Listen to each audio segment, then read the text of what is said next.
All right. Well, welcome to the Well, everybody. Welcome to the Well Encounter. I'm your boy, Pastor Ray, and this is Pastor Tay. And we're glad to be with you on this evening. Definitely. You guys, we are definitely looking forward to this evening because we have a great encounter in store for you. I think it's going to be one heck of a conversation. Yes. To say it mildly. Yeah, definitely. So welcome to Who Would Jesus Choose? Tonight is a very political conversation, and it is based on the presidential election that's coming up. And debate is following the debate is following this broadcast. So we're your first debate. Yeah, we're the prelims to the main bout. That's right, that's right. Definitely.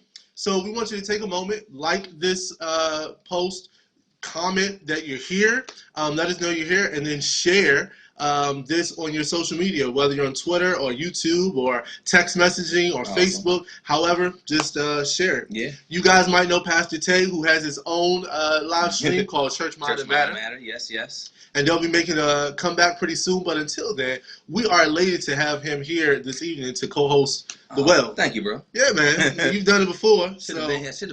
You should have been here. That's true. That's it. Listen, we have so much that we usually try to do. We also try to highlight an artist. If you're an artist in the DMV area, please feel free to reach out to us so that we can highlight your talents. If you're a business owner, we love to do the same. We're all about asking the right questions so that you can do the work of investigating yourself to find out how to better your relationship with your superior, which is your God or your supreme being. Awesome. But we're not going to do too much talking tonight because we want to get into this so that you can get to both debates. So we're going to bring in a very amazing, special platform of guests that we have joining us tonight. Good evening, you guys. What's up, guys? Good evening. Awesome. Listen, we're so glad that you are joining us this evening for our Well Encounter. We're all about having real conversations with real people and just making it an authentic experience. We're not going to hold people up. We're going to dive right into the conversation, but I do want to take a moment and we want you to just introduce yourselves, starting with my brother Jonathan and going over to Kevin. Just tell us who you are, what you're doing, what you're doing, and then we're going to dive right into the conversation. We'll have some more points later on. Cool. Hi, I'm Jonathan Hudson. I'm a human rights advocate, researcher, and writer, and I also do strategic communications consulting. My firm is Global Media Max, and the website is globalmediamax.com.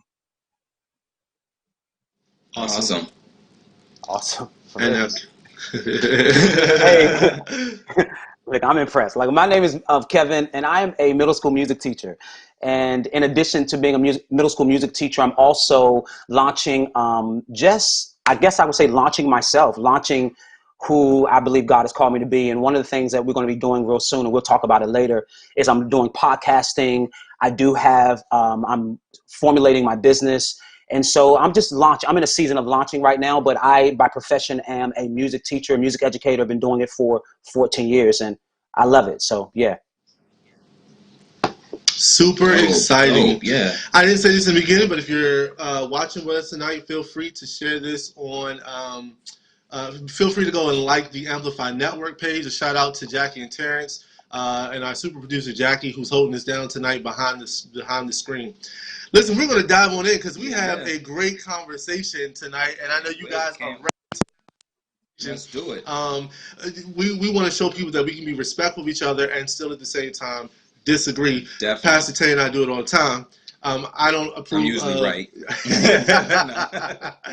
But tonight we're talking politics, and we're talking spirituality in politics, or faith in politics as well. Some people believe that shouldn't even be put together, but we'll have a little bit of that conversation as well. Yeah. Tay, you got a start off question for us, man? Definitely. So obviously, these are two awesome men of faith, both somewhat of a different side of the spectrum when it comes to politics, but still united in Christ. Do us a favor and tell us, either one, how does your faith inflect the ideals of your political mindset?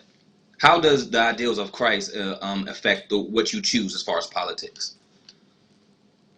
Like as far as a party, Democrat versus Republican, which one do you think best represents the ideals of Christ? Do you want to go first, Jonathan? Okay. Well, I don't really think about it in terms of party politics. I think more about individual leaders and the platforms for which they stand. For me, I think about values of how to best to reflect God's universal love for all people, and how to uplift poor people and recognize that all people deserve equal opportunity to be treated with dignity and respect. Awesome. Yeah. Okay. Wow. Kevin, how you feeling about that, man? Ask the question one more time. I'm trying to really ask the question one more time. Which which major party, Democrat or Republican, truly reflects the ideals of Christ? Like I was saying to Ramon, I really am just hesitant to kind of say one does and one doesn't. Now, I can be very historical and say that in terms of there's a difference between Republican and being conservative. I do believe that when we're talking strictly party line, if you look historically, the Republican Party has been the party and the champion of the outcasts historically. Now, if you are one who subscribes to this narrative that there was some switch, then you kind of have trouble with what I'm saying. But if you don't believe that switch has happened, you would say that the ideas that I'm not talking about the party people, but the ideas that form the platform for each party, there is one that is more aligned with the Christian values simply because it's a conservative idea. And conservatism reaches back to the foundation, which was a lot more religious in terms of how it was, in my opinion, how it was formulated. Okay. Give an example of what do you mean when you say that the conservative way it more aligns with the teachings of Christ.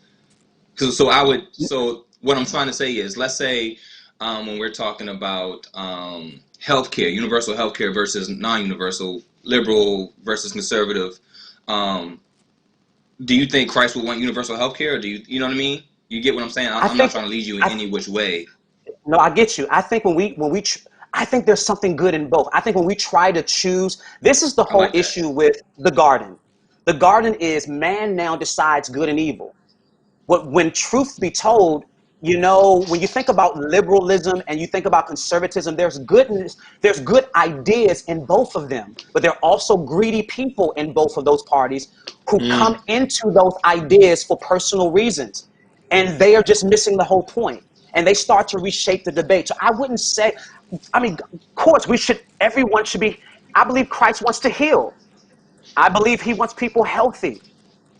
I believe he wants people to really be concerned about preventative healthcare, not just reactive healthcare, like being healthy. First, starting with liking yourself. You could be much healthier if people will start liking themselves, but you've got to let go of idolatry to like yourself. And so there's a lot of things that need to happen when we talk about healthcare. I just feel like there's good in both. And so in that regard, I wouldn't even kind of make a judgment on that. And I just want to be clear for our viewers.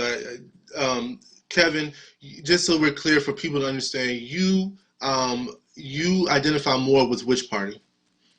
I am a conservative, so I identify with Trump. Okay. When I was voting Republican in 2000, I was identifying with a party just so that I can stand out from other people. It was all about me and my image of being the outcast for attention, right? But because Bush does not represent the kind of conservative that I really am, Trump Okay. does. And Okay. I'm talking in terms of policy, he does. Okay.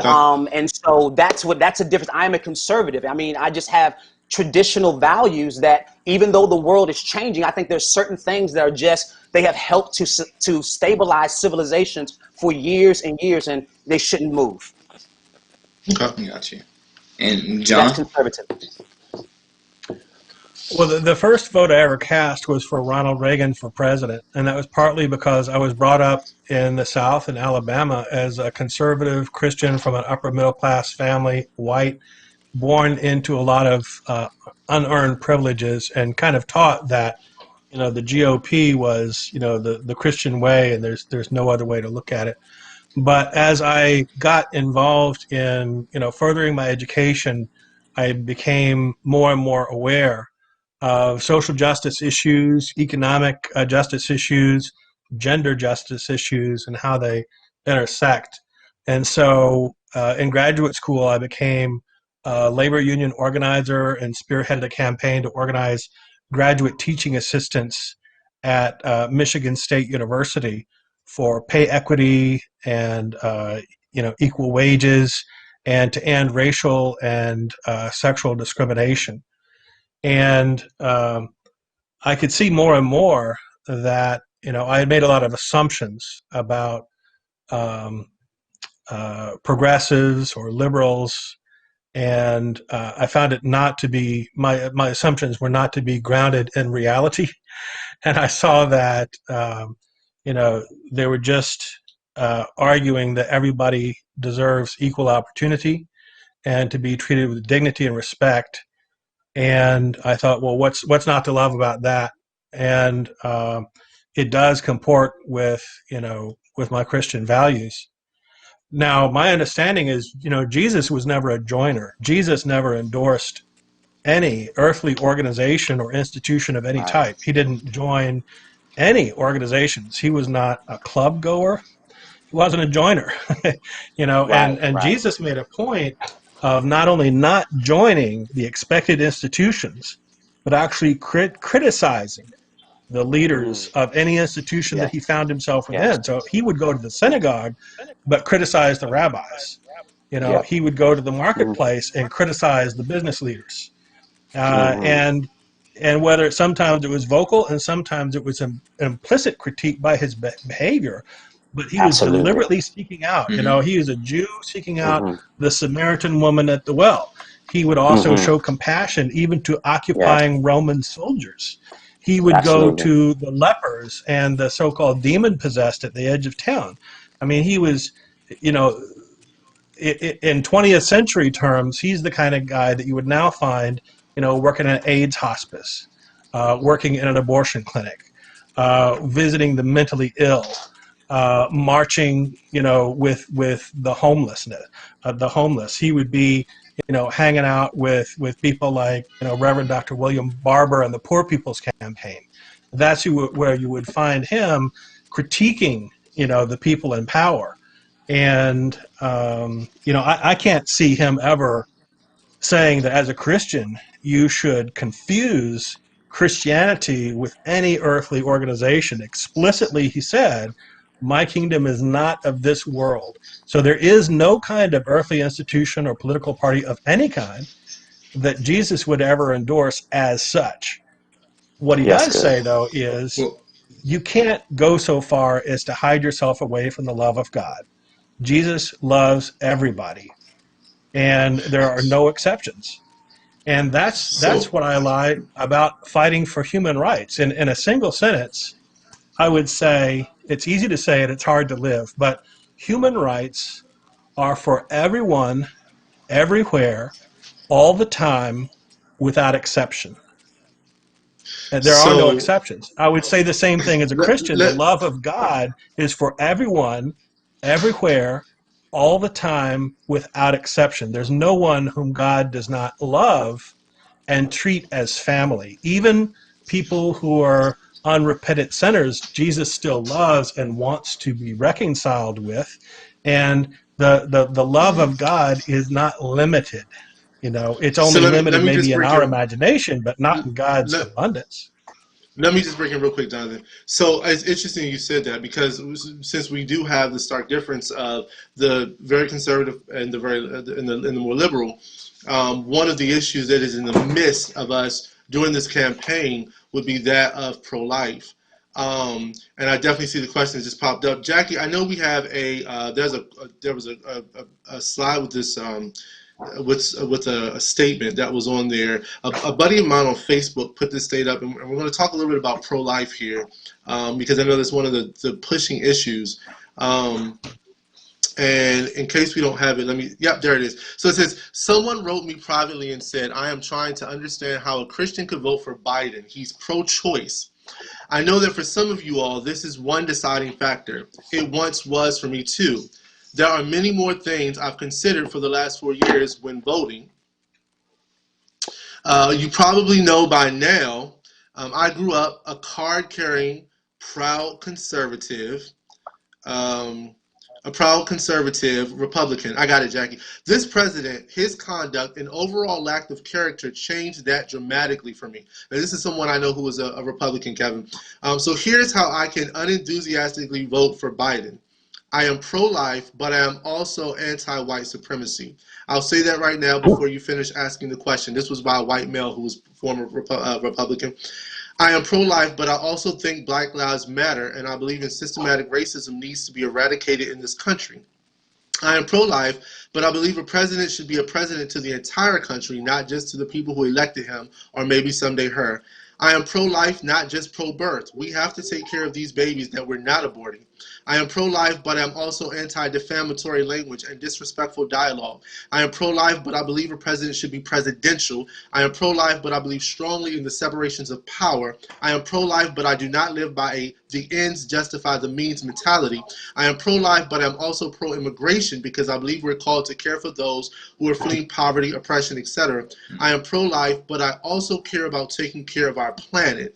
I would so love to have better choices in this election. And for the record, my beef isn't just with the man at the top, but all of the people who are propping him up over their heads.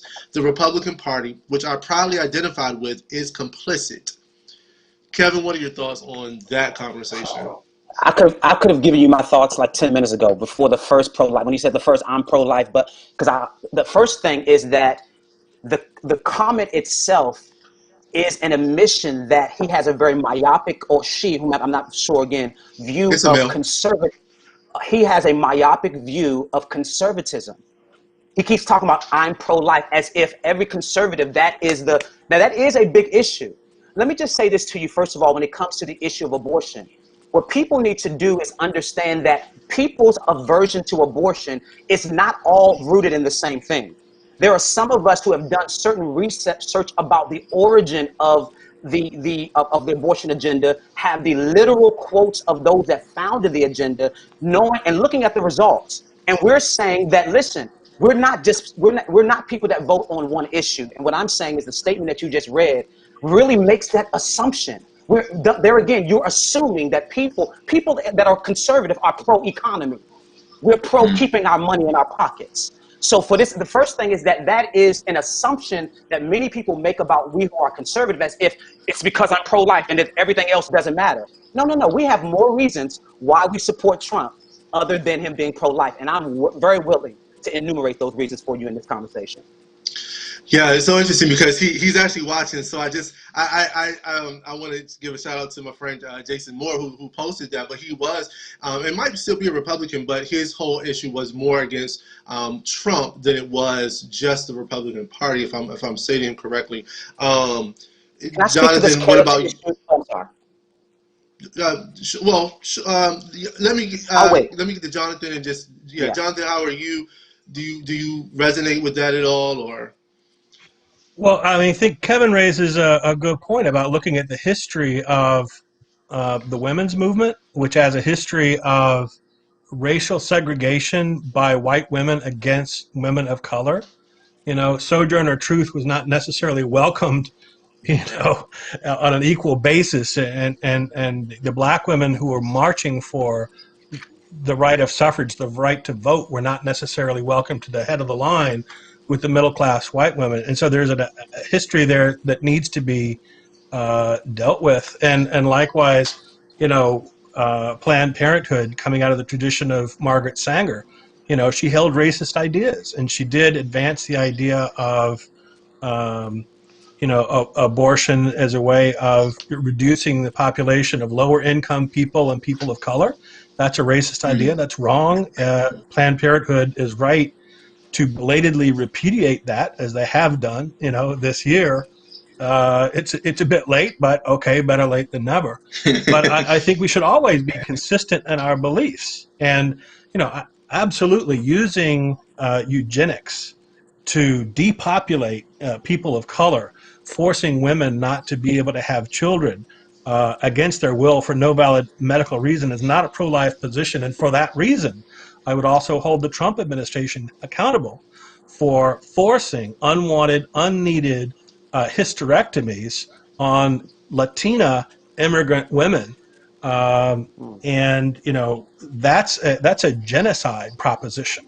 It's an act of genocide are you alluding? force medically unnecessary hysterectomies on immigrant women of color. And it's also not a pro-life position to separate nursing women from their babies. Just today, it's in the news and the headlines right now, 545 kids kidnapped by the U.S. government from the arms of immigrant women cannot be reintroduced to their families. There was no system in place to reunite those families. I mean, that has got to pain God. And every Christian. Can I jump in for just a second? Can I jump in for just a Yes. second? Yeah. Jonathan, we need to also think about, listen, what I love about this conversation is that we recognize there's no perfection in any implementation of any program. But let me just say something. You named 500 and so you named like 500 or something. We can talk about the thousands of women who are being trafficked because there is a hot commodity for trafficking women and children because of the history of a porous border. So you can also argue on my side that any president that actually has a plan and does something in regards to making sure that, listen, that our border is treated like it is. We are a sovereign nation. We could talk about Jesus, but listen, he did prophesy that the walls were going to come down. But historically, the walls of Jerusalem were very important.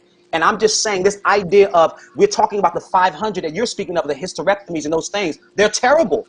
But we also got to think about how many women are being now not trafficked. How many children are now not being trafficked because the pull to come into our country is lessening because we're tightening up our border. So that's another way of looking at how Trump's policies are pro-life. Well, of course, Jesus was born into a family of color who were asylum seekers. And Jesus, while he didn't endorse any political parties, he did firmly teach that we should welcome the immigrant, welcome the stranger, and take care of the poor and the widows and the orphans. And we have and the an last asylum thing program. he would have wanted is to deny people seeking asylum for legitimate fear of their life. We have a process for to seeking be not only asylum. not In welcome, many but of these thrown in a cage cases, and separated from their children. we have a process Yeah. for seeking asylum. We have a process for seeking asylum. And many of these cases, when they come up for asylum, do not match. It's not like our country does not have an asylum process. And it's not like our border situation just started under the Trump administration. I will remind you that every picture with cages was taken in 2014. And so what my question is, why was there not such a political uproar about the treatment of these children when it was happening under the Obama administration? Because it was, in fact, happening. It's not an easy Well, thing they to stopped do. taking pictures, but and they're crowded. They're overcrowded in cages and not even given a bar of soap. And I'm sorry, you're breaking we up. have a process, but in that process, the cruel rules say that the immigrant has to represent himself. And so they got 3-year-old kids who are supposed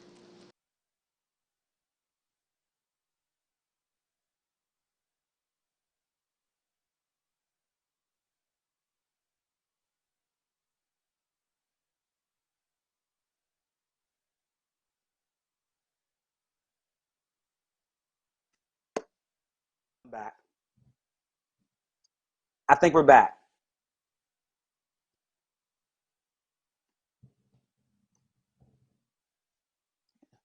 Yeah, Kevin, we're back.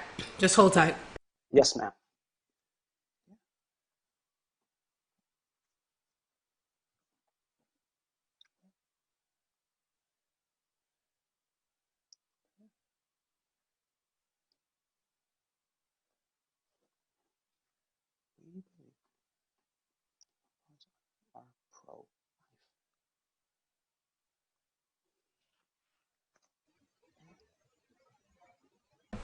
Jonathan, we're back on. Hey. Yeah, I would say, Trump is advancing what I would call a necropolitics, a politics of death. His value proposition is vote for me and I'll take your health care. I'll block your coverage of pre-existing conditions. I'll undercut living wages. I'll rape the environment and give you polluted air and dirty water to drink. And I'll appoint Supreme Court judges who will who will vote against Obamacare and destroy labor rights, including living wages to support families. I mean, Amy Coney Barrett actually voted against people getting overtime pay. You can't have a living wage and raise a family and be pro-life with that kind of necropolitics, that politics of death. I just, again, there was this, what was her name? She coined the phrase alternative facts. And what I'm saying is, the idea is that we live in our politics today, we live in two realms of facts. And in one realm of facts, what you're saying is absolutely plausible and true. What I'm just saying to you is this: those of us who are conservative and are voting for Trump are not heartless. We see the issue at the border. We want a solution, but we believe that the first thing we have to do is we have to stop the drain. We have to stop the pouring in so that we can handle this influx. And the only way you can do that is having strong leadership like Trump that will actually listen. Most presidents were very strong in their language. Even Obama, he was voted the deporter in chief. He deported more than any other president prior to him. He was very strong on the border. Most presidents are, but they don't follow through. We have a president in Donald Trump who follows through, and I think it's a pro-life position. And I love so let me just break from there and say, so we also deal with the issue of race. Somebody said earlier that as we talk about people that are coming across, right? We know that we are a immigrant country. We were founded on some ways on immigration, and so now we're at this place where we have the Black Lives Matter movement, but we also have this sort of talk about Antifa, and so do you feel that Trump is the person that we need in this moment to handle the racial tension that we have? Or do you feel like we need to get him out of the office so that we can have someone who will deal with the issue of racial tension in the country? Who is that for? Anybody? Jonathan, you look like you're ready to answer, so I'll defer.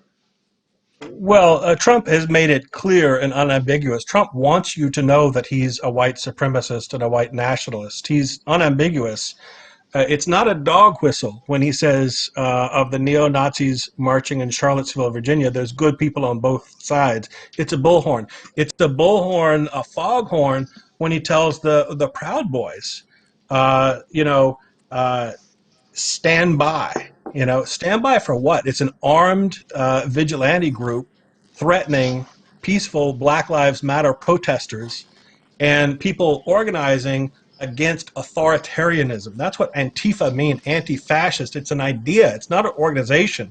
It's an idea that's opposed to authoritarianism. And so, Proud Boys is an armed group threatening people and committing acts of violence.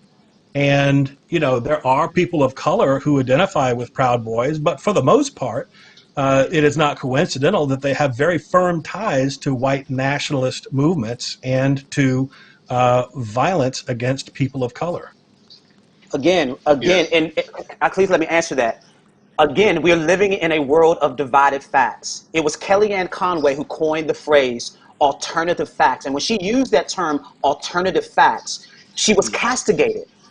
And people are like, there's no such thing as alternative. Yes, there is. Because what I'm saying is that there is still a narrative. I have posted ad nauseum the full transcript of what he said about the neo-Nazis, where he clearly said, and I am not talking about the very groups that Jonathan continues to indict him for saying that he clearly said, I was not referring to them. But again, in a world of alternate facts, and I have this on this post on my Facebook, but in a world of divided facts, we don't leave our echo chambers to see that, listen, there's a conservative black guy who has clearly shown that he never said that there were fine people. He was not talking about the white supremacists or the neo-Nazis. And he clearly said it in the clip that I showed. Well, let me the ask neo-Nazis this. heard a different message, because the neo-Nazis and the Proud Boys thank Trump, and they say he supports us, and we support him. So they got the message undiluted.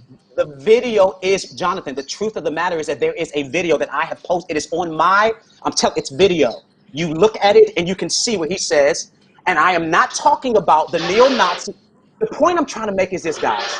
At the end of the day, we're believing what we want to believe based on our narrative. And on my side, we know that that's not the case, because I have the empirical evidence that he did not speak of white nationalists or neo-Nazis as fine people. He clarified that in the very speech. Let me ask you this, though. Speaking of that situation per se, if there are people who are screaming out blood and soil and you won't replace us, let's say 80% of them weren't neo-Nazis, but they were still marching with them. They still had their tiki torches with them. So even when you say there are good people on both sides, it still lends itself. You know what I mean? Like, even what you're saying is true. There's better judgment to say that. You know what I mean? That leads to dysfunction. That leads to chaos a little bit. But give that same energy to Black Lives Matter. Because I can give you things that members of Black Lives Matter have said about the police. And I can say, well, then, well, that wasn't everyone. This is what we do on both sides. We have people that were marching with Black Lives Matter that were making statements about the police that some on the conservative side, because that's what they profit in the division. I don't. So I can see the middle ground, but this is how we play the game back and forth, because you say, well, 80% might be good, but what about those that are, well, what about those who are saying death to police with BLM? And yet you don't give that same deference. You don't give the same deference to the Trump side as you do BLM your is side. not saying death to police. BLM is a peaceful movement. They're not saying death to police. There may be outside agitators, and there have been white supremacists who have tried to infiltrate the movement and put a bad image on Black Lives Matter, but it's explicitly a peaceful movement for racial equality. Why couldn't those agitators been at Charlottesville? Why don't you give that benefit of the doubt to the other side? Hold on. This is a good point.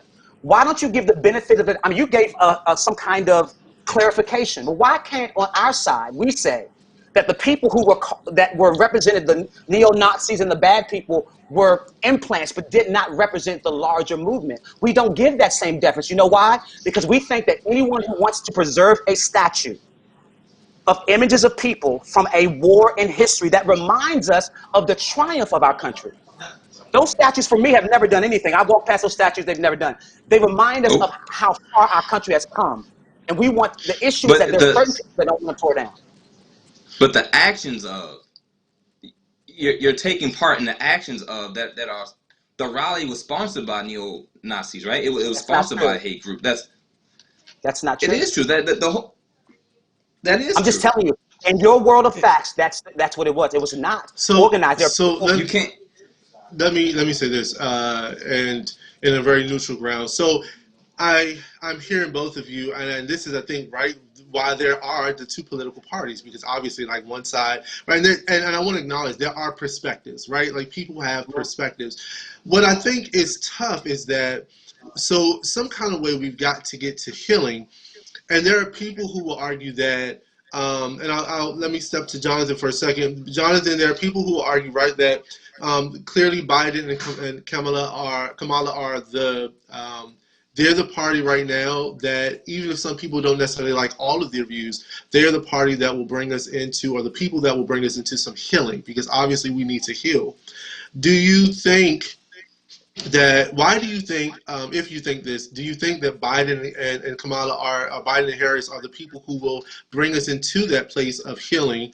And do you think that we can get to that healing if we have Trump elected again? Well, I think Biden and Harris are going to address some of the underlying economic fundamentals that promote and sustain a system of racism in the United States. We've got to create more opportunities for poor people, including but not limited to people of color, but all poor people across the board, poor white folks too. Before the COVID pandemic, there were 87 million people who were uninsured or underinsured. And now 20 million more people are added to that list. So now we got 107 million people uninsured or underinsured because people have lost jobs during the pandemic. And with jobs, they've lost their insurance because we don't have, universal, accessible, affordable health insurance, through a government program. 40% of the jobs that make $40,000 a year have been lost. And so I believe that Biden and Harris will stand for economic justice that will also promote racial justice. Three examples are Biden has proposed to triple the amount of federal funding to Title I schools. Now, Title I, these are the public schools that have a higher percentage of kids from poor families. Triple the funding to those public schools for those families. Disproportionate number of people of color, their children go to those schools, triple the funding. He is going to establish a national program for free pre-kindergarten. Getting that early start is so crucial to be able to maintain, equality. You got to start early, start before kindergarten. National free program for pre-K. Policies that limit a parent's out-of-pocket spending for childcare to no more than 7% of their income. And third, Biden has planned to improve access to affordable housing, including a $15,000 tax credit to first-time home buyers. And that helps create what's called generational wealth. I come from a family where for generations, my people all had owned homes, but not everybody has had that historic advantage. That's part of my white privilege, but everybody should have the privilege to be able to afford to buy a home and build that generational wealth. So that is how the intersection of economic justice meets racial justice, and those are just three examples of specific plans that Biden and Harris have put forward. Trump has no such plans. And Kevin, I'm coming to you before you answer. Let me just ask this, Jonathan. Do you believe that we would be able to find healing if Trump were reelected? No. Trump's explicit agenda is to promote division. Trump thrives on chaos and division and lies. All right, that's the only way that he can succeed. He cannot answer questions truthfully. He cannot stand against a united people, and he opposes American democracy. So that his whole agenda is to divide and conquer. Jonathan, there has been no other sitting president who has stood before the national media as often as the President Donald J. Trump. He is always before the people, speaking what he believes. You just don't like what he has to say. I want to ask you this other question. He stood before the American media so often to show his ass. I did not. He mocks the media, and he doesn't answer questions. Can I continue, Jonathan? Secondly, name for me one bill. You talk about this agenda that the Biden, remember, it is Biden who's running for president. And we talk about this agenda that's going to bring healing that you alluded to, Ramon. What I would ask you to do is give me a bill historically that has Biden's name on it in the 47 years that he has worked as a senator, a very powerful senator. He's been head of major department. Give me a bill that has his name on it that represents anything that you just described. I can give you the name on a bill that represents his history and his legacy. It's called the 1994 crime bill. He is very proud of it. He did not disavow it, even though there were black members of the Black Congressional Caucus who said, you know what, I was wrong for voting for that bill. He was still proud of it. So when we talk about what he's going to do now, Give me a bill, because history is a great teacher. Give me a bill from his history that has his name on it that suggests that he's going to do anything of the sort that you talk about, and then I will believe what you have to say. But what I will say is this: when you speak of Donald Trump, you will say that there are bills that he has signed into law that reverse the curse of the 1994 crime bill. It's called the First Step Act. He signed it into law. That's a bill with his name on it. He's going to continue to do more things just like that.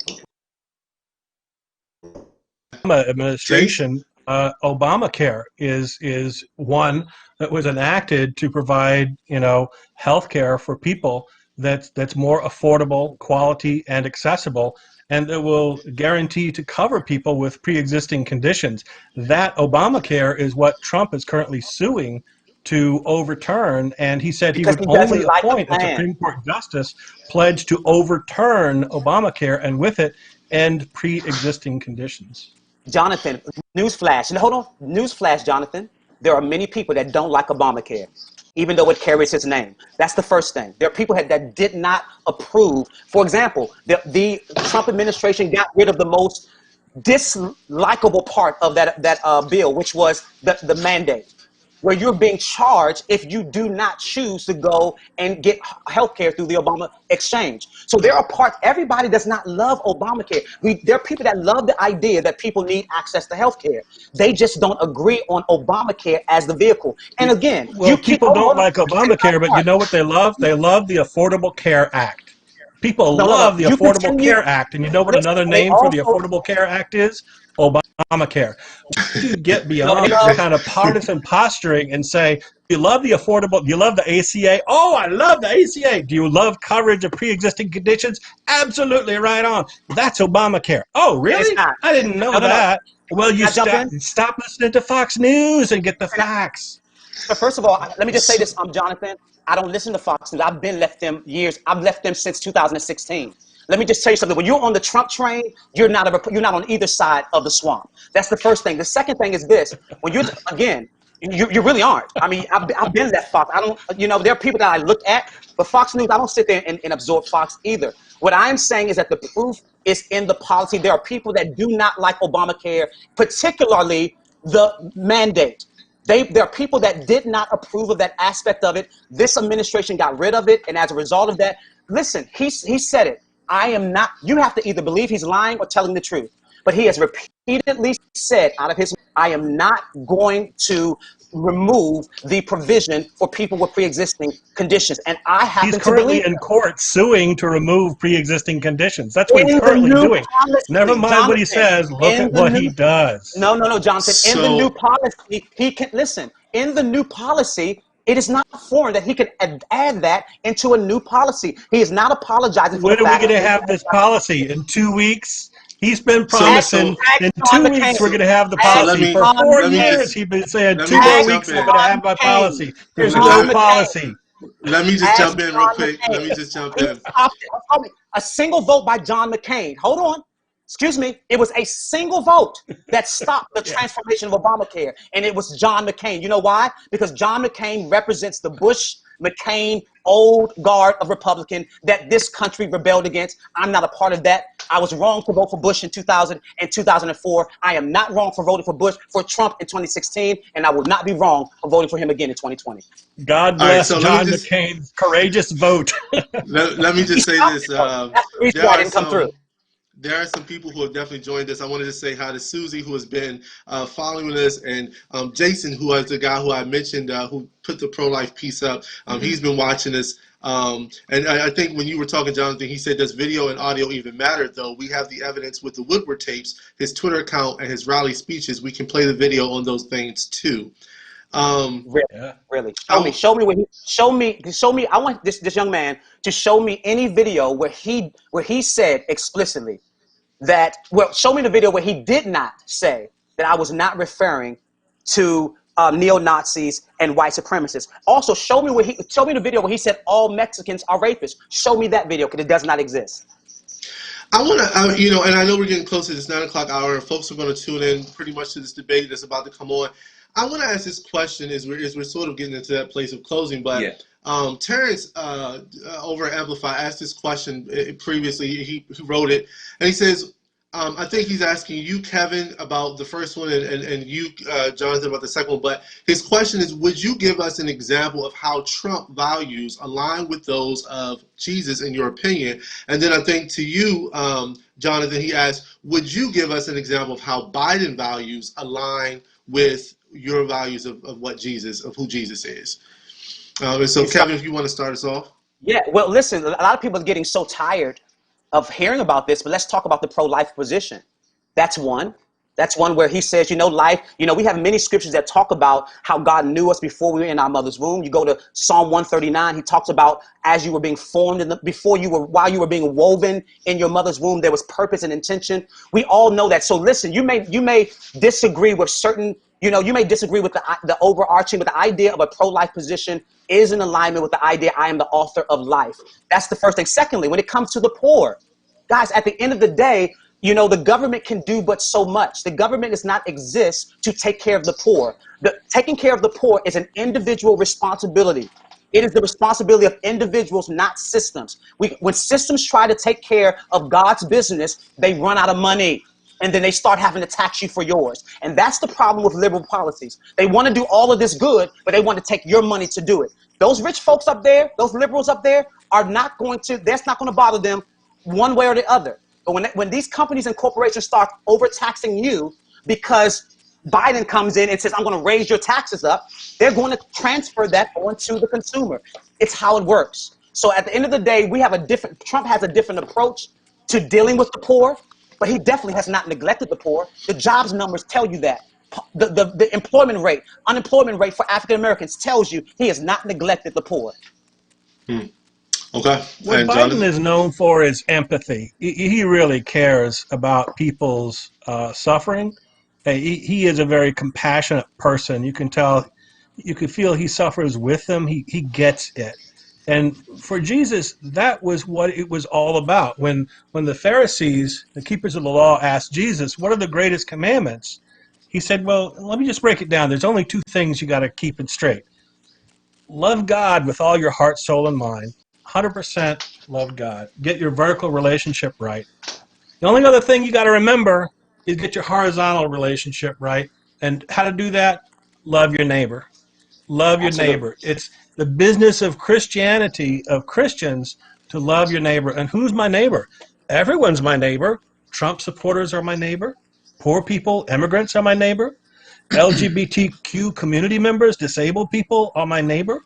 There's no one who's not my neighbor. Jesus says, love everybody, have compassion, have empathy for everyone. And I can see that reflected in Joe Biden's life. Now, I'm not a Catholic, but he is a lifelong Catholic, and he goes to church every Sunday. Trump has never gone to church. Give me an example of Joe Biden's. Give me an example of anything, any bill with Joe Biden's name on it that in any way was compassionate towards the least among them. He boasted about a bill. Joe Biden doesn't have to have his name on things to be part of it. He was part of Obamacare. And he was a great number 2 for Obama. He didn't have to be out front with his name, everything branded Biden, but he was a very staunch supporter and a wonderful teammate of President Obama. And he was, make no mistake, very key to helping to pass. His senatorial experience, helped to kind of quarterback, getting Obamacare through. Biden's a big part of that, but he didn't need his own personal brand on that. He was happy to be second banana to President Obama, and that's just a mark of the kind of humble person that he is. It has to be very hard. It has to be very hard. Seriously, I'm Ramon. I'm not trying to be rude, but it has to be very hard to defend this particular candidate. Now, I understand, Jonathan, you have to do what you have to do.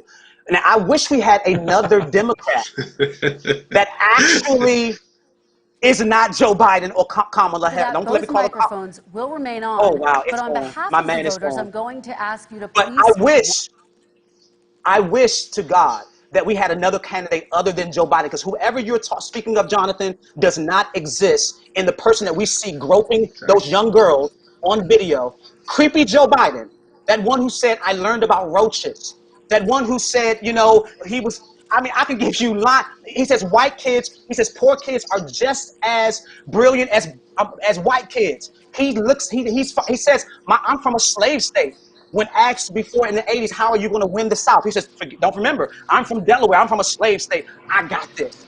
He is not a champion for black people, never was, never will be. But the First Step Act is the historic funding for HBCUs, 10 years. Where was Obama, guys? The Trump head was a of personal friend in Jeffrey Kamala Epstein, Harris and he wrote that said bill. that he formed his Trump modeling company on Epstein's business model. Trump's modeling company was nothing but sex trafficking as a business in partnership with Jeffrey Epstein. And Trump is the one who has Oh, talked wow. about grab them by the Oh, my pussy, God. talking about women. And Trump Let is me the ask one who you. has paid porn stars, to hush up illicit affairs. So none of All I'm going that to say has is anything to do with respecting women or watch children the or Christian videos. values. Watch the videos of Joe Biden smelling the hair of young girls and rubbing their arms. If you tell me, if you look at those, I don't know if you guys are privy to those, but they exist. If you can look at those and see character in this creepy man, and you talk about Jeffrey Epstein, let me tell you something. There's two narratives about Joe Biden and his involvement with Jeffrey Epstein. Again, we live in two worlds of facts, and that's just how it's going to be. It's how it's going to be. But You my know, man is up there. I know he's listen. So we're gonna go ahead and try to give people a chance to view. Listen, there are people who have texted me and said, "Wow, I wish I could have caught this earlier." Listen, I might would have to. I wish that I had scheduled you guys for 2 weeks so we could talk about this next week. I'll come back. I will gladly come back. I will gladly come back. Absolutely, absolutely. Well, I'll tell you what. I'll talk to Tehran, and maybe that's what we'll do is we'll come back next week. I'll be in touch with you all after this. Kevin, share real quick how people can follow you and what are some projects you have out there so that they can be involved in what you're doing. Well, of course, you can follow me on Facebook, KLS_experience. And I think the same is also for Instagram as well, KLS_experience for Instagram and Facebook. And I also have a new podcast that I'm launching next Wednesday. It's called Out on a Limb with KLS. And we're going to be having these kind of conversations. And, as you can see, it gets heated. Jonathan, we was real calm earlier. We got to go out and eat. We got to go out and eat. We definitely do want to. I definitely can not wait. Absolutely. But we're still brothers. I still love you like a brother, man. That's fine. You're entitled to your opinion, and I appreciate the passion and authenticity that you bring, to expressing your faith. There's nothing wrong with that. If people want to find out more about me, you can hit me up on Twitter. I'm at JONHUTSON. At JONHUTSON is my Twitter handle. Yep. Cool. Awesome. Anything else? Listen, I appreciate you guys. You all, and that is Jonathan's company there, Global Med. And so we want you to check out also, please go and vote. If you have not done so already, please make sure that you utilize your power in this election. That is your voice. That is your vote. This Sunday, please tune in to When Men Sing, which is being sponsored by Union Memorial United Methodist Church. I am one of the headliners for that concert, and I'm excited about it. The information is on the flyer. You can catch that. I'll put it up on the Amplify Network stuff. Also, I will put it up on the Encounter the Well page. I look forward to working with you guys again. And also, yes, me too. Can I do a plug? One final shout out. I'm pastor of Refuge Church in Albany, Maryland. If you want a good word on Sundays, we have in person as well as online on Facebook. Just go to Refuge Church in Albany, and that's where we are. And I just appreciate everybody for having me on. Guest host. It's been an experience. It's been really great, man. And listen, you can follow me on all. I am Ray Jackson, and also our social media, Encounter the Well on Facebook and as well on Instagram.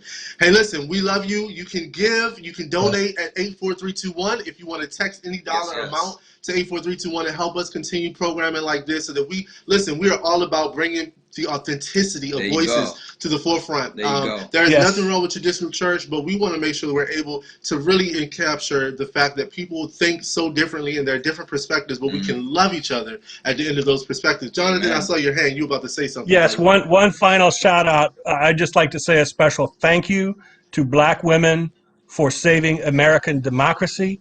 You don't need me to tell you how to vote. You've got this. Thank you, Jonathan. There you go. Super producer Jackie said, thank you, Jonathan. Listen, you guys go ahead and catch the debate. I will be in touch with you. We'll see if we can continue this next week. It sounds like people are very interested, yes. so we'll definitely be talking. Can't wait.